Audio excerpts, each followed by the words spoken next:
start working on this thing here pretty soon. So I had to go ahead and wash the old nasty 22RE that's in here. Got another core engine, but it's got a bad crank and rods in it, so I don't know what I'm going to do yet with it.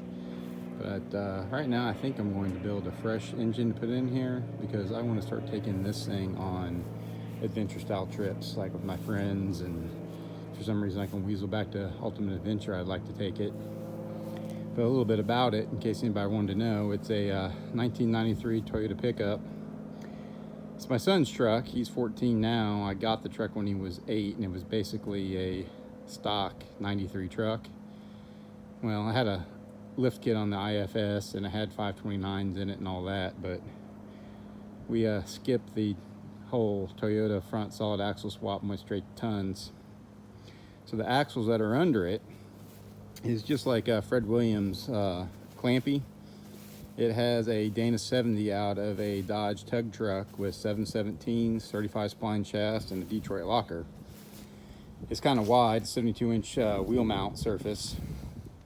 But I have that in there, and then I have a Chevy Dana 60 up here in the front, obviously with 717s, 35 spline stock inners, 35 spline outers. Right now it's got drive slugs on it.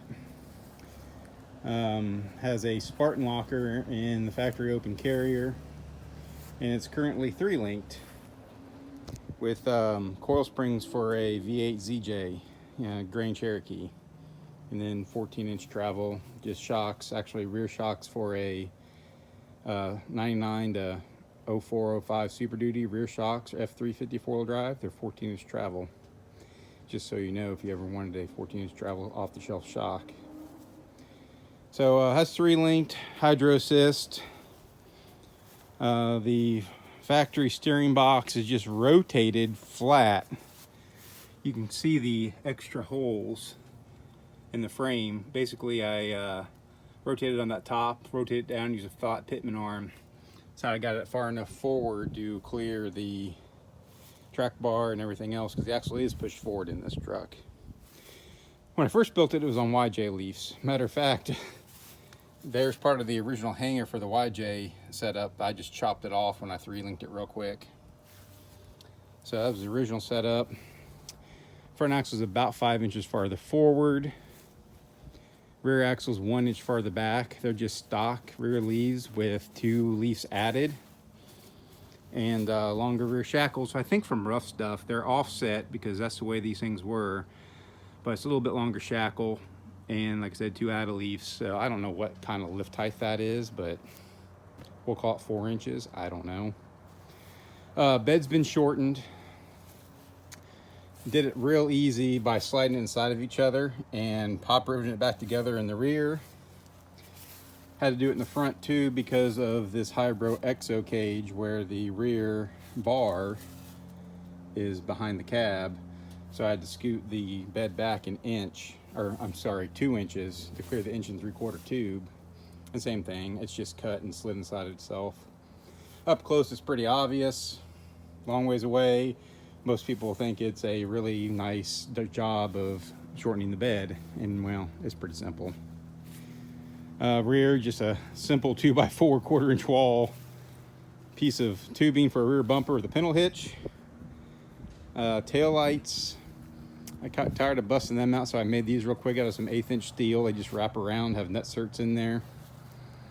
Nothing great, but it works. The battery is located into the toolbox, have some 2-aught cable running to the front with a big junction box to run the winch and everything off of, which I'll show you up here. It's kind of not that great, but there's the junction box for all the power. But that's 2-aught cable, which is pretty big stuff. Ran up, and then I got it off to the starter and ran it up to the winch. And talking about the winch, it's a 8274. I got tired of slow winches because, well, we started running this thing lots with guys that have full tube buggies, and we were following them in this thing. So sometimes you had to winch, and I got tired of slow stuff, so we put an 8274 on here, so when I did have to winch, we didn't take forever. Transmission wise, factory W56. has a Toyota crawl box in it, forward shifted. If you know anything about Toyotas, you'll understand that. But behind it is a Dana 300 that's cable shifted. So unlike a Toyota case, I can do front dig, and it's a little bit low range, and also I'm gonna say it's stronger than a Toyota case, even though Toyota guys are gonna say that that's BS. But 21 spline versus 26 spline, you know, that's kind of obvious. Honda Civic seats. It's an old school mod. I had to do that because, well, when he was 8, he had to put the seat far forward, and there's no way that I was going to ride in there in a bench seat with the seat all the way forward. So we did the whole bench seat conversion. It's had different tires on it over the years. This is good. We're going to call our street setup, even though it's not really on the road yet. It's a set of KMC beadlocks I got from a buddy of mine, super cheap, and a set of wore out Nitto trail grapplers. But now I've got the Coopers that might go on it when I actually get to driving it a lot on the road. I also have a set of 39 Reds on weld-on beadlocks that we run when we just trailer at places. So that's a basic overview of the truck. Like I said, I'm getting ready to build an engine for it because I think I want to start driving this thing on trips just to be different. And I'll be honest, I can wheel this thing a lot harder than I can my GMC. I mean, you can kind of drive like a complete ass in this, and it's hard to break it. Of course, it's a lot narrower, shorter wheelbase. It's like about 108 or 110 inch wheelbase. And as you can see, the tires pretty much stick completely outside of the truck. So you don't have to worry about like running up on a V-notch and stuff like that. You just go down in it and go. But that's a basic overview of the truck. I mean, something real special. It's beat up. We've ran the dog snot out of it, and the 22R that's in it refuses to die, but I don't trust it for trips. So I'm gonna build a new one, I think. I have thought about 3RZ swap. When you do the numbers, it doesn't make a lot of sense for this. And a buddy of mine told me about a Honda K-swap. There's a guy that has a bell housing now for it. It's about $950,000 to put a Honda K-series in it, which is probably more economical than a 3RZ swap currently, because 3RZs are getting hard to come by, and people want a lot of money for them, and they want a lot of money for a wrecked Tacoma. So it just didn't make a lot of sense. So probably end up with 22RE. I'm going to do some crunching numbers on the whole Honda K-swap just to be a weirdo. But that's a basic overview of the truck. So that's about it. If you guys have any other questions about it, go ahead and put it in the comments, and we'll go from there. The lighting's pretty kind of piss poor right here, but here's my core engine I picked up from a buddy of mine, which is actually a good thing. Even though the crank is bad, it shouldn't need to be turned. But the biggest bummer is somebody took the rod caps off of 3 out of 4, and well, the rod caps are missing. They're gone. So that makes the rods pretty much garbage. So I need to find a set of rods, figure out what I'm going to do there. But the good thing is this engine is out of the same era truck, an 89 to 94 truck. And it's got a lot of pieces and parts that I'm kind of missing. So it's still well worth it. I'll probably still use this block because the current engine is actually a pre-85 engine with newer fuel injection stuff on top of it, which creates issues if you think.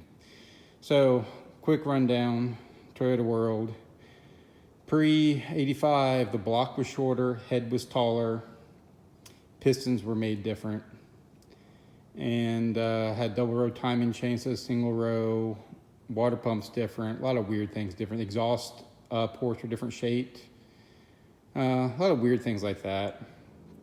But overall, it'll work, but I'd rather have the proper 22RE in the truck if I'm going to do it. So if I build the engine, I'll use a lot of this stuff. But that's my core. And after this, I think I'm going to do a few little snips of the Toyota Actra wheeling, just so you can see what it does. Sometimes it sounds like a chainsaw. But hope you enjoy. Trying to work on doing videos a little more often. I mean, I can definitely have enough stuff around here to do videos. I just sometimes don't think about shooting video or taking the time to do it. So forgive me on that. But hope you enjoy the rest of the video. If you made it this far, great. I appreciate you, and see you all next time.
Down here, yeah. And now we're in a horrible spot to do it. Can we winch the rest of the way up so we can fix my tire? Yeah, probably.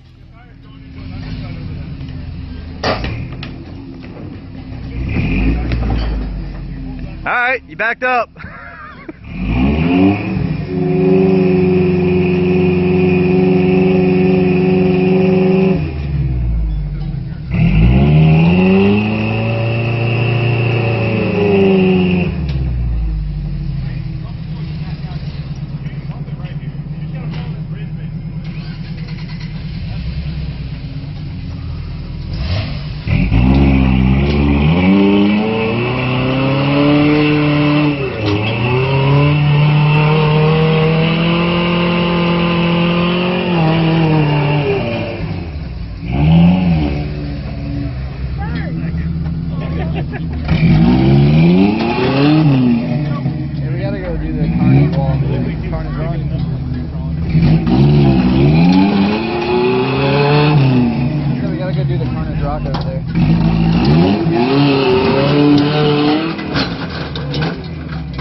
Go team!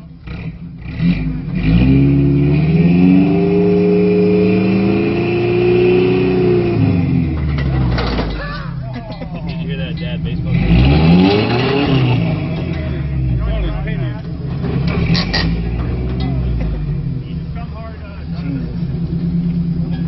Oh, here come the Jeepers.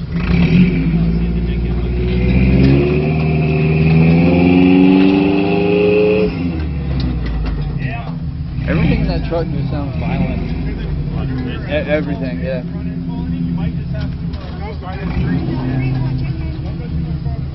Is this Ferrari wheels?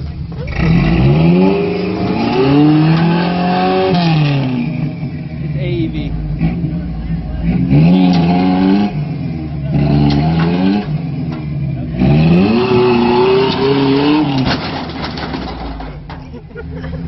Should have stayed in it.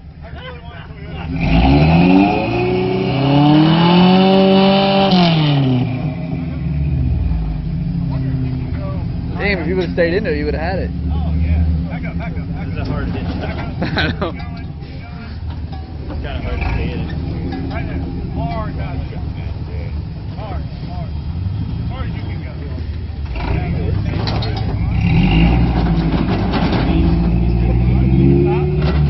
Back up. Yeah, it's a baseball for Right.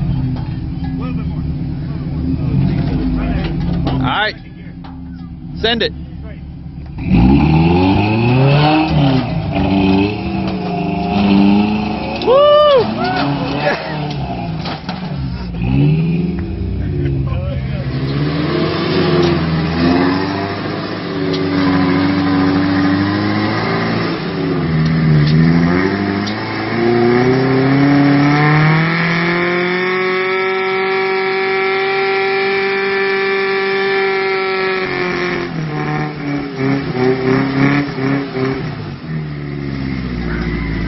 Hey, what if we come up right here and I got in front kind of that scooter so it's Turn. already on this ledge?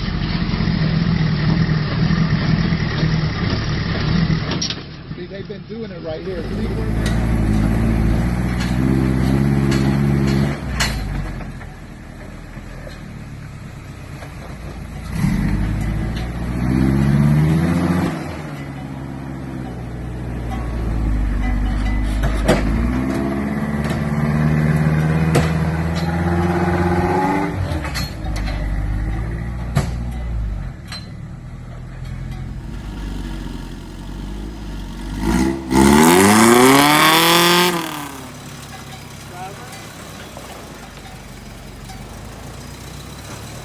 Okay, stop. You're going to drop. So slowly drop down, okay? Stay in the line you're in. Keep your tires a little bit past you, a little bit. Stay right there. Slowly drop down. Your passenger is going to lift up here in about 5 feet, okay? Slowly come down. Slowly come down. Your front's going to drop. Keep on coming. Keep on coming. Keep on coming. Okay. Forward. There you go. Slow. Good job. Driver, turn driver. All right, you're on your own.